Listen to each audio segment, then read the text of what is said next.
Hey everybody, how's it going? Hope you're having a lovely day. Today I wanted to do a video on something that happened while I was gone away from my house for a little bit, and I want to try and give you an idea of how it is I try to frame everything that happens to me in the world.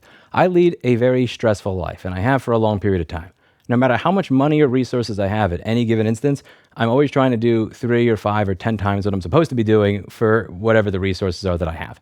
And I've gotten to the point now where I have 2 or 3 nonprofits, 2 companies, and at one point I had all of that in addition to a full-time job. I'm trying to do a lot of different things, and I'm not necessarily qualified to do all the things that I'm doing. Even when I started doing board repair in the channel, I really didn't know everything that I was doing. I just kind of dove into it and figured I'm going to figure this stuff out. And I've done that with lobbying, with business, and in life, which means that I'm going to face plant a lot. You guys get to see the successes, the 2.5 million subscriber YouTube channel, a business that has a decent Google ranking with good reviews and all that, but you don't see all the failures. I talk about some of the failures, but you don't get to see all of them. And there's a ton of failures to get anywhere. And when you're dealing with trying to do lots of different stuff, there's going to be a lot of different failures, things that you're responsible for, and sometimes it's just going to be kicks in the dick of bad luck. The more stuff that you're doing, the more likely there is to be a kick in the dick of bad luck because you're doing more things, especially if you're doing things that you're not familiar with. And doing things you're not familiar with is how you're going to experience new things, and it's how you advance. The problem is, I don't feel good when I fail or when something occurs to make me angry outside my comfort zone. And what I've done through life is I've tried to find ways to laugh anytime these things occur or try to reframe them so I don't end up jumping off a balcony or a bridge. And I wanted to give you an example of that today because I think this is a perfect one. Now, this may seem like a first world problem, but because it's very fresh, I think it's a really good example. So yeah, it is a first world problem, but it is what it is. Anyway, this house that I have has a gorgeous view. I love this place. It's beautiful. Like that's my view when I'm sitting down to work. I love it. And the only way that I could afford this house, the only way I was able to afford to buy this is because this house was a steaming pile of shit. The windows were fucked up. The foundation was fucked up. The electrical work was fucked up. And a lot of the work that the person here did before was literally, like there were wires that were not even properly screwed to the post. They were just hanging on and it wound up fucking up the wires in the entire wall. Literally everything you can think of about this house was fucked up. And I'm happy with that because that meant that I could actually afford it. My old landlord in 2011, John Grossbart of Planet to Planet Studios, hope he's still around. Cool guy. He said something along the lines of, if I made this place any nicer, you couldn't afford it. And what he was referring to was when myself and the roommate at the time there, the studio roommate, Jake Palumbo, brought up that there's bed bugs everywhere. He said, if I made this place any nicer, you couldn't afford it. So I love the fact that this house is fucked up because I could afford it. Now, I started doing work on this house to try and make it less of a piece of shit. And when I fixed all the water that was leaking into it, I figured now I can fix all the fucked up floors. And instead of fixing them in patchwork sections, I figured if there's so many different sections, I'll pay a little bit extra to just get the whole thing done at once. So I did that. And this is what happened literally a few months after doing that. So this is a scratch that's going from here to here to here. This is like a 1,200 square foot room too, all the way here. Still going. The lighting isn't perfect here, so you can't really see it as well, but it is still going all the way to there.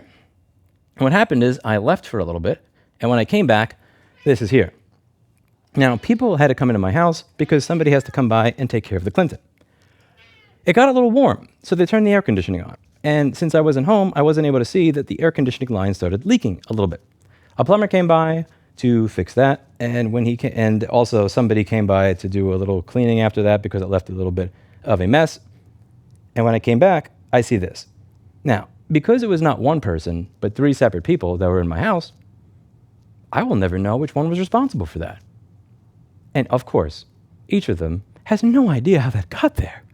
As if I just took a knife to my floor that I just paid for right before leaving. Lovely. Now, there are many different ways that one can view this. You can view this as, oh my God, I can never leave. If I try to go somewhere else, I can't trust that my home is not going to get screwed up and people are going to do stupid things. You could view it as people not taking accountability or responsibility. You could view it as, I paid to get this very nice, and after finally paying to do things to make it nice, this is what happens. Woe is me.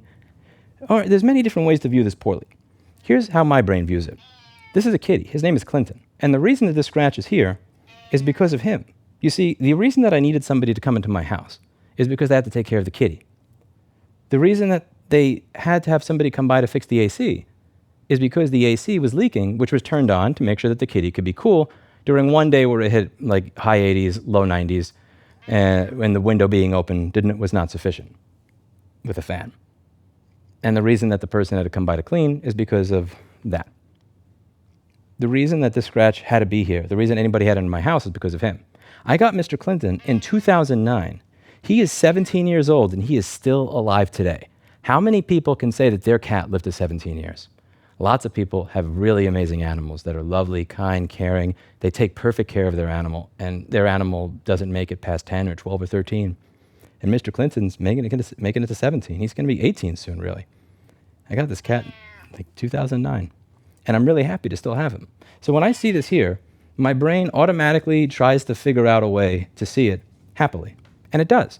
And I try to do this in every area of my life because I grew up around somebody who managed to find the negative in literally everything.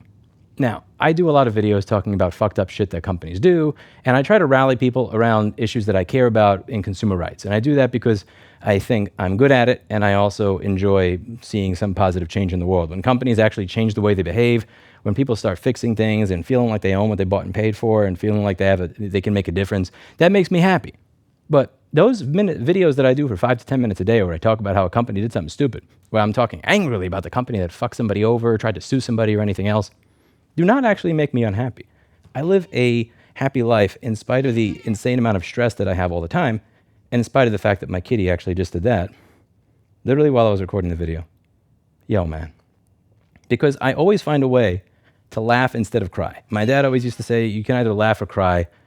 You're going to have to deal with your situation anyway. Might as well be laughing. And I have found that it makes it a lot easier to deal with defeat, to deal with situations that would make me angry, humiliated, situations that would make me feel stupid in many ways, when I'm able to find a way to laugh at why it's happening and find a way to frame it in a good way.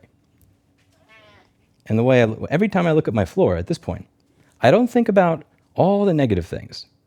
What I think about is my lovely Clinton and how much I love him.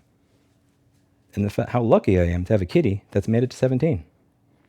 How I'm happy that there had to be somebody to show up to my house to take care of him. Even happy that they had to turn on the AC for him one day. He's a demanding boy, as you can see. Just a thought I wanted to share with all of you. I haven't had breakfast yet today, so my mind is not really running on full cylinders. This is probably a rambly video. Before I've had my eggs and orange juice, I'm just complete toast and useless. But that's my kitty. Look at him. Isn't he cute? I learned this from a young age. My mother always found a way. Like, no matter how good things were in life, I'm going to find something to focus on that can make me sad. And I've tried to do the opposite. Every time something happens, even if it's something that's absolutely, utterly miserable, I just, like, literally, the board went on fire on camera. I'm live streaming, fixing somebody's A1708 board. We get 3 or 4 phone calls into the store after I set it on fire, and there's 36 or 100 viewers, and they're asking, is that mine? I still find a way to laugh and be happy about the situation. Because what's the alternative? Exactly, Mr. Clinton. That's it for today. And as always, I hope you learned something. I'll see you in the next video. Bye now. Do I want to end the video or do I want to keep showing the Clinton? Honestly, kind of want to keep showing the Clinton. Clinty? He is very cute. Look at this, bro. Fucked up my damn keyboard, too. Look at this. Look what he did. That thing don't work anymore. He puked on it. He does like puking on things very much. It's one of his favorite things to do. He really does enjoy puking. I got a replacement. Makes it easier to use this. My piece of shit home theater computer. This used to be a receptionist computer. That doesn't work properly anymore.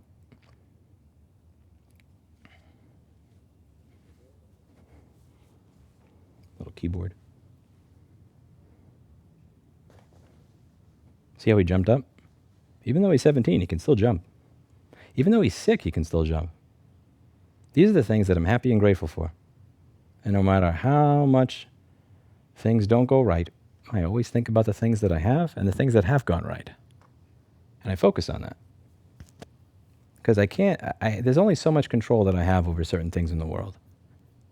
Some things I really don't have control over. I have control over the stuff that I do and how I react to the things that happen to me.